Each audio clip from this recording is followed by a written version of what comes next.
নমস্কাৰ আপোনালোকক পুনৰবাৰ এজিটি ষ্টাডি চেনেলটোলৈ স্বাগতম জনাইছোঁ। আজিৰ এই ভিডিঅ'টিত অসম চৰকাৰৰ পৰা মুকলি পাব লগা বিভিন্ন প্ৰতিযোগিতামূলক পৰীক্ষাসমূহৰ লিখিত পৰীক্ষাত সহায় হোৱাকৈ আপোনালোকৰ মাজলৈ কেইটামান অতি গুৰুত্বপূৰ্ণ কুৱেশ্যন এনচাৰ লৈ আহিছোঁ। গতিকে আপোনালোকে ভিডিঅ'টো স্কিপ নকৰাকৈ সম্পূৰ্ণৰূপে চাব। আজিৰ ভিডিঅ'টিৰ প্ৰথমটো কুৱেশ্যন হৈছে 2018 চনত কোনে দাদা চাহেব ফাল্কে বঁটা লাভ কৰিছিল?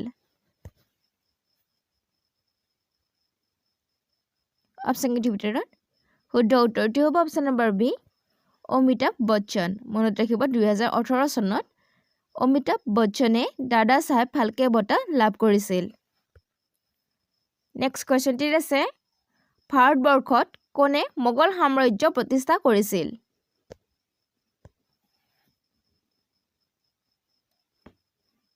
অপশ্যনকেইটিৰ ভিতৰত শুদ্ধ উত্তৰটো হ'ব অপশ্যন নম্বৰ এ, বাবৰ। মনত ৰাখিব মোগল সাম্ৰাজ্য বাবৰে প্ৰতিষ্ঠা কৰিছিল। নেক্সট কুৱেশ্যনটিত আছে পৃথিৱীৰ ভিতৰত আটাইতকৈ কম পৰিমাণে বৃষ্টিপাত হোৱা ঠাইখন কোনখন? পৃথিৱীৰ ভিতৰত আটাইতকৈ কম পৰিমাণে বৃষ্টিপাত হোৱা ঠাই কোনখন?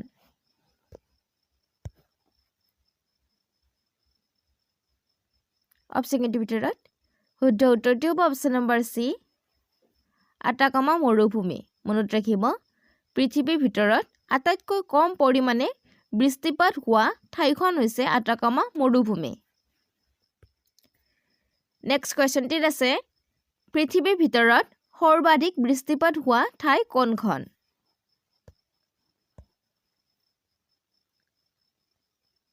অপশ্যনকেইটিৰ ভিতৰত শুদ্ধ উত্তৰটো হ'ব অপশ্যন নম্বৰ এ, মৌচিনৰাম। মনত ৰাখিব পৃথিৱীৰ ভিতৰত সৰ্বাধিক বৃষ্টিপাত হোৱা ঠাইখন হৈছে মৌচিনৰাম।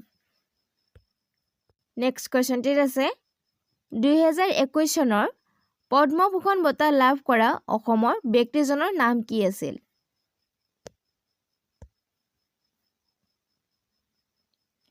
অপশ্যনকেইটিৰ ভিতৰত শুদ্ধ উত্তৰটো হ'ব অপশ্যন নম্বৰ এ, তৰুণ গগৈ। মনত ৰাখিব তৰুণ গগৈ 2021 চনত পদ্মভূষণ বঁটা লাভ কৰিছিল। নেক্সট কুৱেশ্যনটিত আছে উচ্চতম ন্যায়ালয়ৰ ন্যায়াধীশ হোৱা প্ৰথম অসমীয়াজনৰ নাম কি?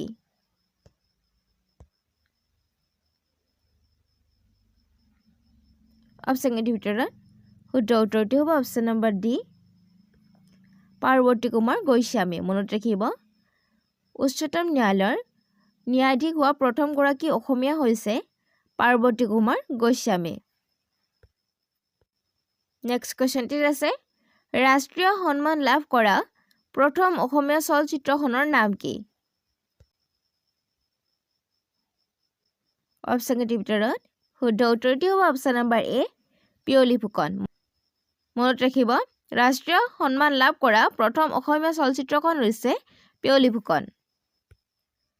নেক্সট কুৱেশ্যনটিত আছে দখনা কোন জনগোষ্ঠীৰ মহিলাই পৰিধান কৰা পোচাক?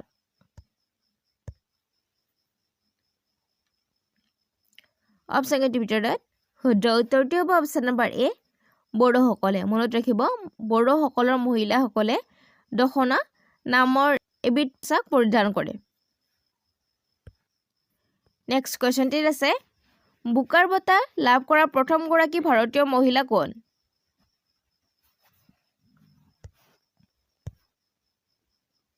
অপশ্যনকেইটিৰ ভিতৰত শুদ্ধ উত্তৰটো হ'ব অপশ্যন নম্বৰ ডি, অৰুন্ধতী ৰয়। মনত ৰাখিব বুকাৰ বঁটা লাভ কৰা প্ৰথমগৰাকী ভাৰতীয় মহিলা হৈছে অৰুন্ধতী ৰয়।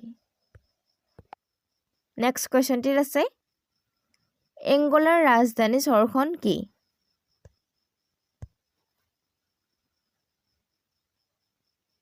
অপশ্যনকেইটিৰ ভিতৰত শুদ্ধ উত্তৰটো হ'ব অপশ্যন নম্বৰ এ, লুৱাণ্ডা।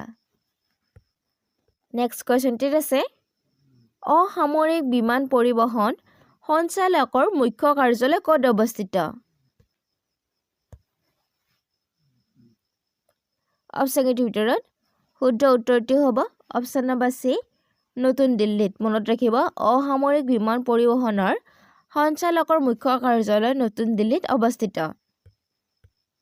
নেক্সট কুৱেশ্যনটিলৈ আগবঢ়াৰ আগতে আপোনালোকে যদি এইখিনিলৈকে ভিডিঅ'টো চাইছে আৰু ভিডিঅ'টো চাই ভাল পাইছে তেন্তে ভিডিঅ'টোত এটা লাইক কমেণ্ট কৰাৰ লগতে চেনেলটো ছাবস্ক্ৰাইব কৰি দিব আৰু ভিডিঅ'টো শ্বেয়াৰ কৰি দিব নেক্সট কোৱেশ্চনটিত আছে কৰ্ণাকৰ সূৰ্য মন্দিৰ ক'ত অৱস্থিত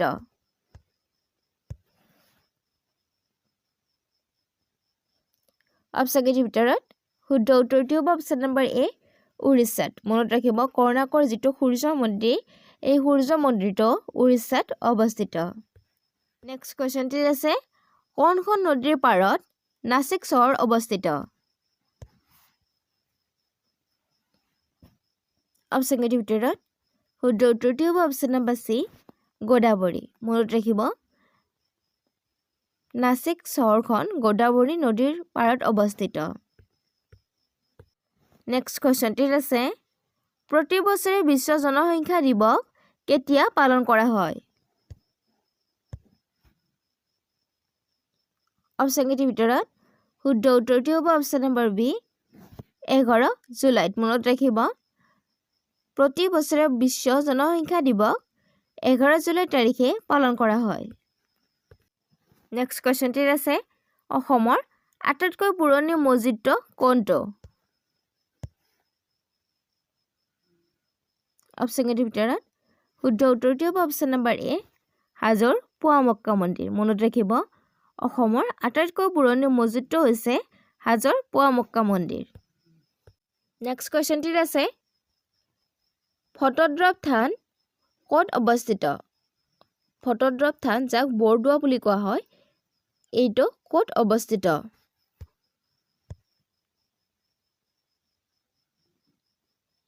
অপচনকেইটিৰ ভিতৰত শুদ্ধ উত্তৰটো হ'ব অপচন নম্বৰ এ নগাঁৱত মনত ৰাখিব ফটোদ্ৰৱ থান বা বৰদোৱা নগাঁৱত অৱস্থিত নেক্সট কোৱেশ্চনটিত আছে কোনটো অসমৰ আটাইতকৈ ডাঙৰ মানৱ সৃষ্ট টেংক অৰ্থাৎ পুখুৰী অপচনকেইটিৰ ভিতৰত শুদ্ধ উত্তৰটো হ'ব অপচন নম্বৰ এ জয়সাগৰ মনত ৰাখিব অসমৰ আটাইতকৈ ডাঙৰ মানৱ সৃষ্ট টেংক বা পুখুৰীটো হৈছে জয়সাগৰ নেক্সট কোৱেশ্চনটিত আছে অসমৰ কোনখন চহৰক পাঞ্চতীৰ্থ বা পাঁচ তীৰ্থ যাত্ৰা বুলি জনা যায় পঞ্চতীৰ্থ যাত্ৰা বুলি জনা যায় অপচনকেইটিৰ ভিতৰত শুদ্ধ উত্তৰটো হ'ব অপচন নম্বৰ ডি হাজো মনত ৰাখিব হাজো পঞ্চতীৰ্থ থান বা পঞ্চতীৰ্থ যাত্ৰা বা পাঞ্চতীৰ্থ বুলি জনা যায় নেক্সট কোৱেশ্চনটিত আছে লাচিত বৰফুকনৰ মৈদাম ক'ত অৱস্থিত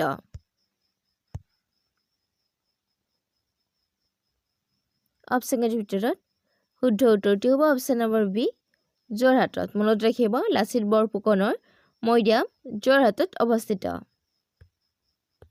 নেক্সট কোৱেশ্চনটিত আছে অসমৰ কোনখন জিলাক সত্ৰৰ দেশ বুলি জনা যায়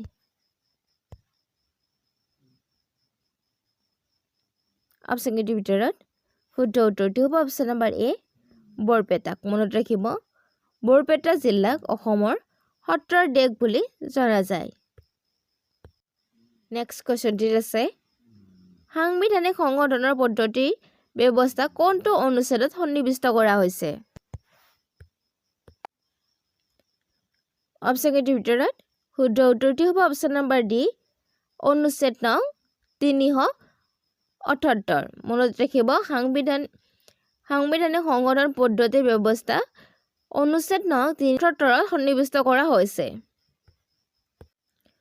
নেক্সট কোৱেশ্চন ভাৰতীয় সংবিধানৰ তলৰ কোনটো অনুচ্ছেদত ৰাষ্ট্ৰপতিয়ে জৰুৰীকালীন ঘোষণা কৰাৰ ব্যৱস্থা আছে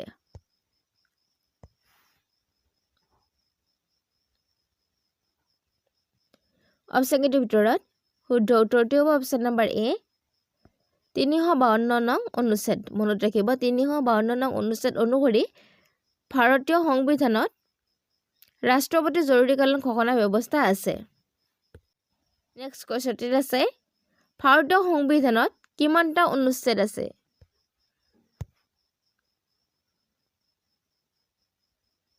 অপচনকেইটিৰ ভিতৰত শুদ্ধ উত্তৰটো হ'ব অপচন নম্বৰ এ 395 মনত ৰাখিব ভাৰতীয় সংবিধানত 395টা অনুচ্ছেদ আছে নেক্সট কুৱেশ্যনটিত আছে দক্ষিণ ভাৰতৰ মানচেষ্টাৰ কি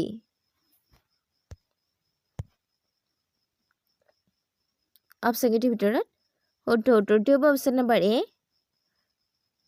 কইম্বাটুৰ মনত ৰাখিব দক্ষিণ ভাৰতৰ মানচেষ্টাৰ হৈছে কইম্বাটুৰ আৰু ইয়াৰ লগতে মনত ৰাখিব অসমৰ শুৱালকুছিক মানচেষ্টাৰ বুলি জনা যায়